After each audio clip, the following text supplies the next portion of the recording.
Capítulo 431, Arthur 1. Não fazia muito tempo desde que comecei a subir a torre quando conheci Leonhard. A torre ainda era estranha para mim e cheia de pessoas tensas com a ansiedade, mas eu o via baixado em um canto observando uma fila de formigas marchando. Ele passou uma primeira impressão bastante estranha. Ele era o estrategista e espadachim mais forte de Arthur, por isso que recebeu o apelido de espada estrategista. Várias pessoas diziam que foi graças a ele que Arthur cresceu tão rápido. John e Vo também concordava com elas.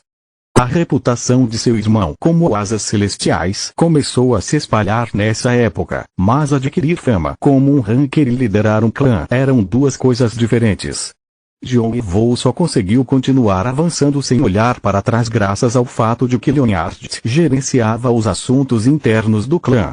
Da parte dele, Leonhard era grato por John e Vo confiar nele e ele se esforçava para cumprir qualquer tarefa que John e Vo pedia. No entanto, a relação entre John e Vo e Leonhard começou a ficar complicada quando Arthur ficou instável. No fim, quando John e Vo se tornou hipersensível a qualquer coisa, Leonhard desistiu de tentar acalmá-lo e partiu. Foi então que a destruição de Arthur realmente começou. Sem um de seus principais pilares, o clã não conseguiu mais se sustentar. Era por isso que John Vo tinha sentimentos complicados em relação a Leonhard. John Vo podia sentir o relógio de bolso que continha o vestígio de seu irmão tremendo, o que provavelmente significava que ele sentia o mesmo. Diferente de Baal e Rionte, que traíram John e Vo, Leonhard simplesmente foi embora porque estava exausto de lidar com ele. Era exagero chamar de traição e culpá-lo por ter ido embora. Leonhard deu seu melhor para apoiar até o momento em que partiu. Depois disso, ele não fez nada para ferir Arthur. Mas ele também não ficou do lado do John e Vo quando ele estava sozinho. John Vo não tinha nenhum rancor, mas isso não significava que seus sentimentos de ressentimento tinham desaparecido. Ele também não podia dizer que era um prazer se encontrar com Leonhard. Você ficou frio. Leonhard abaixou a mão com um sorriso triste quando viu que John Vo não queria apertá-la. Eu senti bastante saudades de você. John Vo disse em um tom de voz indiferente. Achei que você tinha entrado para o mar do tempo. Entrei, mas saí não muito tempo depois. Ele adicionou em uma voz baixa, logo depois que fiquei sabendo que você tinha morrido. John Vo não falou nada. Aquele lugar não era minha casa. Tudo estava errado. Traidores andavam à solta, tentando mostrar que eram melhores do que os outros. Os grandes clãs eram hostis uns contra os outros e aqueles que falavam bem de você acabaram te esquecendo em um piscar de olhos. O rosto dele se encheu de raiva. Eu queria consertar essas coisas, então me escondi e reuni aliados. Graças a isso eu percebi tarde demais o quanto você sofreu e John Vo continuou quieto. Então o acumulador apareceu. Os olhos de Leonhard voltaram a queimar. Eu procurei por você, achando que era um super novato, mas quando te vi de longe, eu percebi. Você tinha voltado mesmo usando uma máscara. É impossível eu não conseguir te reconhecer. Eu consegui dizer pelo seu físico e pelos olhos, mesmo estando mais afiados do que antes, mas isso não era surpresa e John Vo ficou em silêncio. Eu ainda me lembro daquele momento. Eu fiquei pensando se deveria me encontrar com você ou não, mas eu não tinha esse direito e senti como se entendia porque você estava escondendo a sua identidade. Leonhard suspirou enquanto explicava. Então, ele lentamente disse suas próximas palavras. Eu resolvi esperar que você chegasse ainda mais alto para que quando a sua presença fosse revelada, eu teria forças para te apoiar. John Vo ficou sem palavras por um momento. Ele examinou Kreutz e os outros membros do regimento da fantasia atrás de Leonhard. Eles pareciam exaustos, mas ainda soltavam auras ferozes. O regimento da fantasia era uma espada que Leonhard afiou para ajudá-lo com a sua vingança. Ele ficou alegre achando que John e Vo tinha voltado e fez com que sua espada se tornasse ainda mais resistente e mortal. O que você acha? Depois que Leonhard começou a explicar, o relógio de bolso parou de tremer. Estava claro que os sentimentos de John e Vo estavam complicados. Yonvou encarou os olhos ardentes de Leonard, que queimavam com alegria e tristeza. Ele era alguém que Yonvou ressentia, mas não podia odiar. Leonard tinha deixado seu irmão, mas continuou a defender suas memórias. Mas como você se recuperou? Como se curou do veneno de Bailuk? Você pode me contar o que aconteceu? Os olhos dracônicos divinos disseram a Yonvou que Leonard estava sendo sincero. No entanto, Yonvou sentiu uma vontade repentina de esmagar esse equívoco e suas esperanças. No fim, Leonard não ficou do lado do seu irmão. Yonvou nunca quis entendimento ou vingança, ele só queria que alguém estivesse ao seu lado. Eu fiquei sabendo que o Yonvou nunca falava sobre a família dele ou da terra na torre. O tom de Yonvou ficou rígido. O que você... Leonard inclinou a cabeça para o lado quando ouviu Yonvou falando de Yonvou na terceira pessoa. Então, ele percebeu o que significava. Você ou Yonvou está morto. Leonard te arregalou os olhos. Parece que isso foi um mal-entendido, então vou me apresentar direito. Ele encarou os olhos trêmulos de Leonard.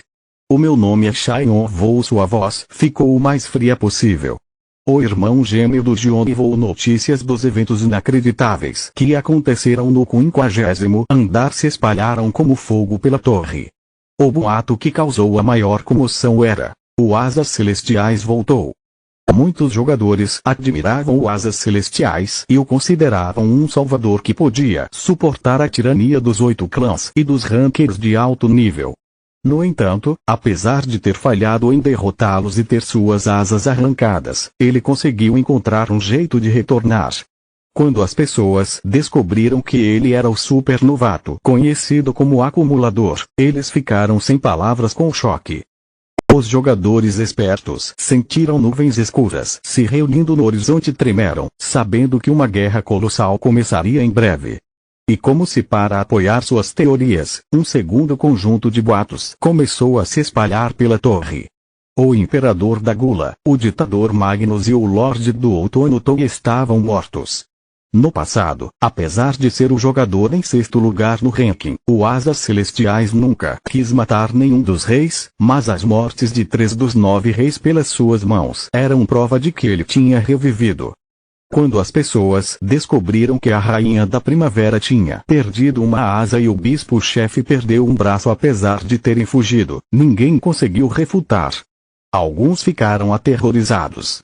No passado, o Asas Celestiais era tão brilhante quanto o Sol, mas o Asas Celestiais de agora parecia intenso como a Lua. Sua espada tinha ficado imprevisível. A última onda de notícias sobre a destruição do Templo do Dragão também era inacreditável, mas o choque em relação ao Asas Celestiais era tão grande que a torre ficou em silêncio por um tempo. Então, os jogadores começaram a adivinhar para onde a lâmina do Asas Celestiais apontaria agora. Então foi isso que aconteceu depois que Yonvou e seus companheiros foram embora. Leonard continuou de pé com os olhos fechados. Yonvou deixou sem dúvidas de que Yonvou tinha morrido. As esperanças que o apoiaram esse tempo todo tinham sido esmagadas, mas uma parte dele não estava surpresa. Como uma pessoa lógica poderia acreditar em ressurreição? Considerando as circunstâncias daquela época, era inevitável que Yonvou morreria. O acumulador tinha subido a torre com novos recordes. As regras da torre diziam que você podia voltar para os andares por onde passou antes, mas não podia mudar os recordes. Era impossível o acumulador ser Yonvou, mas Leonard ainda tinha esperanças de que fosse verdade. Ele achou que era possível um milagre acontecer. Afinal, a torre estava cheia de mistérios e maravilhas, talvez ressurreição fosse um deles. Foi por isso que ele começou um treino isolado e se escondeu depois que descobriu que Kreutz tinha se encontrado com o acumulador. Ele estava com medo de que suas esperanças fossem esmagadas. E agora tudo isso tinha se tornado realidade.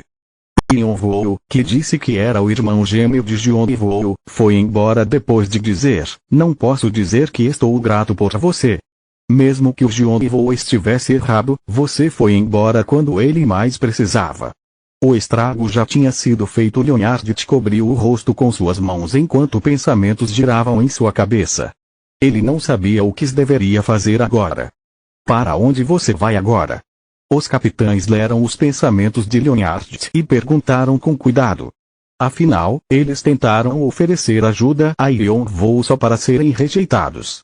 Leonhard parecia com remorso. Não sei. Para onde devo ir agora? Senhor, eu também não sei qual caminho tomar. Seria ótimo se alguém pudesse contar a ele. Era por isso que era difícil liderar os outros. Era muito mais fácil quando tudo que ele tinha que fazer era cuidar dos assuntos internos. Não tente me ajudar. Eu posso acabar atacando vocês. Mesmo que quisesse seguir Yonvou, ele não se atrevia a tentar. O rosto de Yonvou parecia exatamente igual ao de Yonvou, mas possuía uma frieza que Yonvou não tinha. Nada pode ser feito. Leonhard esfregou seu rosto, suspirando. Ele só tinha hesitado por um momento. Agora que estava aqui e as engrenagens tinham começado a girar, ele não tinha escolha. Preciso ver até o fim. A Terra do Sangue seria tomada pela confusão agora que o imperador da Gula, os 4 duques e vários de seus membros estavam mortos. Metade da Aliança do Leão tinha sido eliminada e eles estavam enfraquecidos. Mesmo com Magnus e o esquadrão dos 7 membros mortos, Elohim podia evitar a ruína, pois possuíam um sistema sólido, mas ainda assim perderiam seus status. O regimento da fantasia precisava aproveitar essa vantagem para se tornar um grande clã. Mesmo que Yonvou os tivesse rejeitado, não significava que a espada no coração de Leonhard tinha ficado cega. Ele estava prestes a partir com seus subordinados quando viu que Creutz não estava se movendo. Capitão. Sinto muito, mas a minha jornada com você acaba aqui. Vice-líder. Do que você está falando? O que você quer dizer, senhor? Os membros do primeiro esquadrão e os outros capitães se viraram para Creutz sem surpresa. A cavalaria da ilusão que o seguia também ficou chocada, mas eles mantiveram o silêncio. Leonhard examinou Creutz. Apesar de estar pedindo desculpas, ele estava de pé em sua armadura prateada brilhante, sem nenhum arrependimento. Leonhard não conseguiu segurar um sorriso. Depois de um ano ao lado dele, parece que ele conseguiu te atrair. Peço desculpas. Não. Nós conversamos por pouco tempo, mas eu também senti o carisma dele. Se Yonvou o tivesse convidado para trabalharem juntos, ele teria aceitado imediatamente. O carisma e a habilidade de atrair aliados de Yonvou era possivelmente maior do que os de seu irmão mais novo. Mas ainda assim, é uma pena perder você depois de todo o tempo que trabalhamos juntos. Leonhard sorriu de novo e estendeu sua mão para Creutz. A posição de vice-líder vai sempre continuar aberta. Você pode voltar a hora que quiser. Obrigado por entender. Creutz apertou a mão de Leonhard e se curvou. Você sabe para onde tem que ir?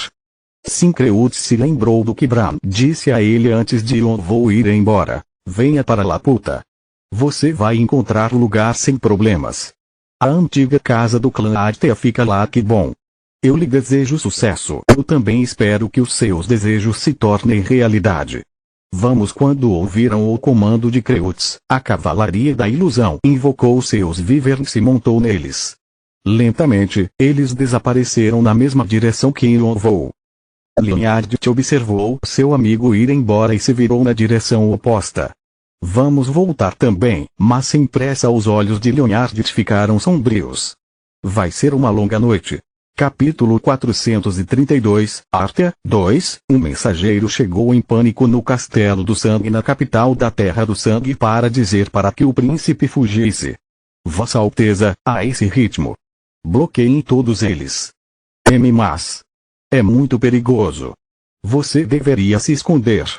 Bloqueiem. Vocês não ouviram o meu comando. Sim, Vossa Alteza.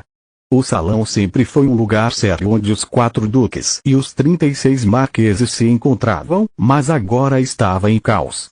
Mensagens urgentes e magias de comunicação chegavam enquanto os condes davam ordens. Príncipe Domo se encostou no trono, cerrando os dentes, enquanto observava os viscondes e barões se preparando para proteger a capital. Ele pressionou suas têmporas. Onde foi que as coisas deram errado? Depois dos grandes eventos no 50º andar, que agora estavam sendo chamados de Festival Sangrento pelas pessoas que espalhavam os boatos, Príncipe Domo mal conseguiu escapar para o Castelo do Sangue com a ajuda do sacrifício dos marqueses. No entanto, ele só estava atrasando o inevitável. As perdas foram enormes. Seu pai, o Imperador da Gula, 4 duques que eram os pilares da Terra do Sangue e metade dos jogadores de nível marquês que administravam o reino. Da noite para o dia, ele foi o único que sobrou para manter a ordem na Terra do Sangue e lidar com os ataques imediatos de seus inimigos. O acumulador, isso é tudo culpa dele. Ele não conseguia se esquecer do momento em que a pessoa em que se inspirava se tornou seu inimigo. Quando o labirinto do dragão se abriu e os jogadores foram divididos, seus subordinados disseram que o acumulador os havia traído. No entanto, o príncipe o defendeu, dizendo que isso deveria ter sido um mal-entendido. Se fosse possível voltar no tempo, ele teria arrancado a boca de seu eu do passado por ter dito uma coisa ridícula dessas. Bum! O Castelo do Sangue tremeu e seus subordinados pararam de correr pelo lugar para olhar para o teto com expressões aterrorizadas. O bombardeamento estava se aproximando do castelo principal. Brum! Quando o Castelo do Sangue tremeu de novo, Marquês Narbinger rompeu pela porta para entregar as notícias de que seus inimigos tinham chegado. Vossa Alteza! Eles entraram no castelo principal. Você precisa se esconder, Urk. Ele se inclinou para frente, vomitando sangue quando um buraco apareceu em seu peito. Seu sangue jorrou no chão enquanto um exército de mortos cercados por sombras invadia o salão. Os guarda-costas reais tentaram impedi-los só para serem empalados por lanças negras. Onde vocês pensam que Uri? Precisamos pará-los, Uri. O salão se transformou em um pandemônio quando os condes e marqueses que avançaram caíram no chão, espirrando sangue para todos os lados. As cabeças dos cavaleiros e soldados rolaram pelo chão. O Castelo do Sangue, que nunca tinha sido invadido desde que a Terra do Sangue foi estabelecida, estava caindo para o inimigo. Príncipe Domo queria morrer enquanto era forçado a assistir cada segundo dessa humilhação. Dispruto, o exército da morte, matava todos aqueles que resistiam e os sugavam para a coleção de almas. Aqueles que se rendiam eram forçados a se ajoelharem. Clac, clac. Então, uma sombra de armadura entrou no salão, emanando uma pressão que Príncipe Domo só sentia daqueles além do nível de marqueses. A pressão começou a girar como uma tempestade e preencheu o salão. Apesar da aura parecer estar pressionando seus ombros, o príncipe cerrou os dentes e aguentou. Seu último ato de orgulho e resistência seria continuar sentado no trono. Então esse é o famoso Palácio da Terra do Sangue, Apesar de sua presença feroz, o Cavaleiro de Sombras disse em um tom de voz travesso e assobiou quando viu o interior extravagante do salão. Quanto será que tudo isso vai valer quando ser vendido? Aquele velho anda reclamando que estamos sem dinheiro esses dias, mas parece que isso vai acabar com os problemas dele. Então os seus olhos se fixaram em Príncipe Domo e também estou vendo uns artefatos muito bons. Sua visão do inferno brilhou e Príncipe Domo congelou quando foi encarado. Ei, moleque! A voz suave do Cavaleiro da Morte parecia com o uivo de uma besta para Príncipe Domo, que estava cheio de ressentimentos. O cavaleiro o estava tratando do mesmo modo que nobres tratavam cidadãos normais, assim como o Príncipe Domo via as pessoas que eram hostis com a Terra do Sangue como bárbaros, sem se importar com a história e cultura delas. Você devia ter respeito e descer aqui enquanto ainda estou com vontade de ser bonzinho. Shamon fincou a destruidora de espadas no chão. Bum! Sombras negras se espalharam como ondas. Ajoelhe-se, abaixe a cabeça e diga: sinto muito, não vou fazer isso nunca mais, me perdoe e por favor implore para mim. Diga que a Terra do Sangue vai jurar lealdade a Artia. E aí quem sabe? Eu posso pegar leve com você. Artia. O nome atingiu o peito de Príncipe Domo sem misericórdia. As pessoas que seu pai tinha derrotado e eliminado estavam de volta para se vingar. O clã vai ser restaurado. Isso é o rei temperamental quem decide, mas já que ele está de volta, provavelmente é só uma questão de tempo. E eu não acho que isso é da sua conta. Além disso, porque você ainda não está se ajoelhando. Apesar de Shannon estar usando um tom de voz brincalhão, havia uma intenção assassina aparente. Você pode não acreditar, mas eu tenho experiência com isso. Mesmo que a personalidade do rei temperamental seja um pouco excêntrica, ele sempre me escuta. O que acha? Príncipe Domo deu uma olhada ao redor do salão, mordendo seu lábio inferior. Os nobres e os cavaleiros ajoelhados o observavam com tristeza. Não faça isso, Vossa Alteza. Não dê sua cabeça ao inimigo. Vamos resistir até o fim. Não se renda. Os nobres se levantaram para resistir, mas os soldados de Disputo, que estavam atrás deles, tomaram suas vidas sem hesitação. Os outros nobres e cavaleiros tremeram enquanto observavam tudo. Até mesmo aqueles que gritaram para resistir pareciam aterrorizados agora que estavam diante da morte. Eles evitaram os olhos de Príncipe Domo com expressões miseráveis. Eles eram só soldados normais. Os corajosos que lutaram em guerras tinham sido mortos como moscas, então o que eles poderiam fazer? Você devia evitar mais mortes. Príncipe Domo se virou para Shannon com a testa franzida, mas seus olhos tremeram. Se eu me ajoelhar, você vai poupá-los. Depende do seu esforço. O príncipe não respondeu. Eles não são pessoas preciosas para você. Nós não nos importamos se todos morrerem. Ele quase adicionou que seria melhor ainda se morrerem, porque isso significaria mais diversão e mais almas. Príncipe Domo começou a descer do trono lentamente com passos trêmulos. Vossa Alteza. Vossa Alteza. Os nobres começaram a chorar enquanto observavam o Príncipe Domo. Alguns imploravam para que ele parasse, mas quando as espadas de Disputo se aproximaram, eles foram forçados a ficar em silêncio.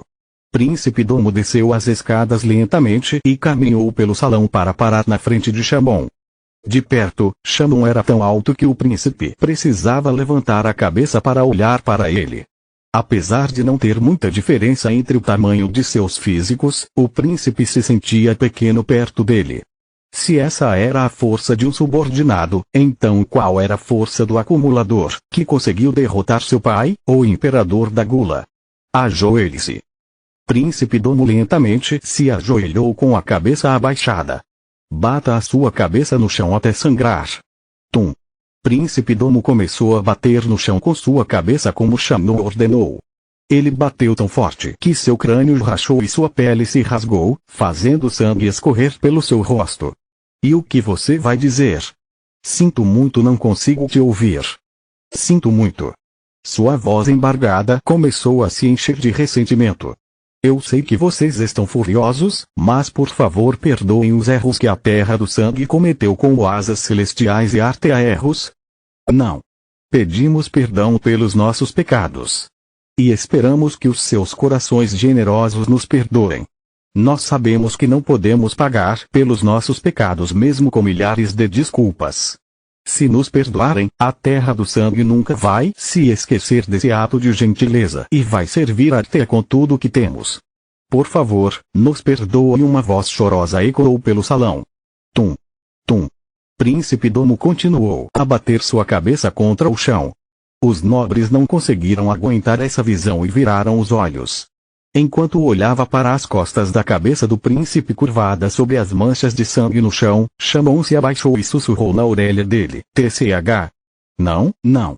Você não é um servo, é um cachorro. Cachorros latem, sabia? Tente de novo, vamos. Au. De novo. Au, au. Au. Bom trabalho. Au. Au, au, au. Ah. Isso aí, é disso que eu estava falando. Au, au. Shannon caiu na gargalhada e se levantou.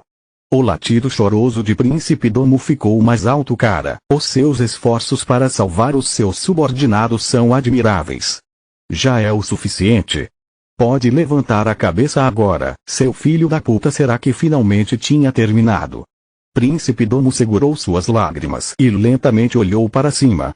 Ele aceitaria a humilhação só dessa vez. Afinal, a história de milhares de anos da Terra do Sangue não era sempre cheia de glória e eles já tinham passado por coisas piores. Durante os dias obscuros, os reis conseguiram superar a ameaça com sua sabedoria e mantiveram o império intacto, deixando para seus descendentes a tarefa de revivê-lo. Esse era só mais um daqueles períodos obscuros. Em seu governo, eles teriam que viver como os cachorros de Arthur, mas ele acreditava firmemente que seus filhos ou netos conseguiriam vingar a humilhação que a Terra do Sangue sofreu algum dia. Com a permissão de Shamon, ele olhou para cima, com a certeza de que o império ficaria em segurança. Mas quando viu a luz brilhando na direção de seu pescoço, ele ficou tão chocado que seus olhos se arregalaram, incapaz de compreender totalmente a situação. Idiota! Ele podia ouvir os nobres e cavaleiros gritando seu nome e lamentando. Você realmente acreditou nisso? Svish! E você disse que não era temperamental e ouviu Shamon cortar a cabeça de Príncipe Domo através da conexão que possuíam e estalou a língua. Shamon fingiu perdoá-lo, só para humilhar o príncipe e matá-lo no final. Yonvou tinha ordenado que Shamon desse um jeito na Terra do Sangue e enviou Anriong atrás de Elohim. Ele disse para que eles não poupassem uma única pessoa, mas Shamon gostava de pregar peças. Shamon sorriu, ordenando que os soldados de Dispruto cuidassem do resto da Terra do Sangue. E com quem você acha que eu aprendi isso? Foi do nosso grande rei temperamental. Yonvou cortou a conexão com Shamon assim que ele começou a tagarelar novamente. Ele olhou para o céu onde Laputa, o castelo flutuante, estava. Ele achou que tinha desaparecido depois de perder sua função como o covil de Calatus. Era hora de recuperar os pertences que Yonvou deixou para trás na casa do clã de Arthur junto com o Elixir. Continua no próximo vídeo.